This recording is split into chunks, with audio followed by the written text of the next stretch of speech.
Hello, this video is especially for local film studios.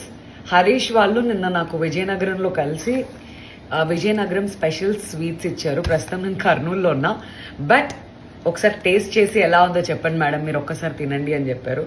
So I'm sharing it along with Sai and Shekhar. Come, నువ్వు taste చేసి చెప్పు. మా వాళ్ళు wait చేస్తున్నారు అక్కడ విజయనగరంలో, టేస్ట్ చేస్తే ఎలా ఉంది అని చెప్పేసి. విజయనగరం స్పెషల్ అంట, బాగుంది కదా? I like it. ఇది కూడా హల్వా కూడా స్పెషల్ అంట. కొంచెం టేస్ట్ చేసి చెప్దాం వాళ్ళకి ఎలా ఉందో. Thank you so much Harish, thank you so much local film studios. చాలా అద్భుతంగా ఉంది. నేను యూజువల్లీ స్వీట్స్ తినను, నాకు స్వీట్స్ ఎక్కువ నచ్చవు, బట్ ఇందులో చాలా మైల్డ్గా, లవ్ ఇట్. థ్యాంక్స్. అని హల్వా కూడా తిందా మాకు. ఇది ఎలా ఉందో ఇది కూడా టేస్ట్ చేయలే.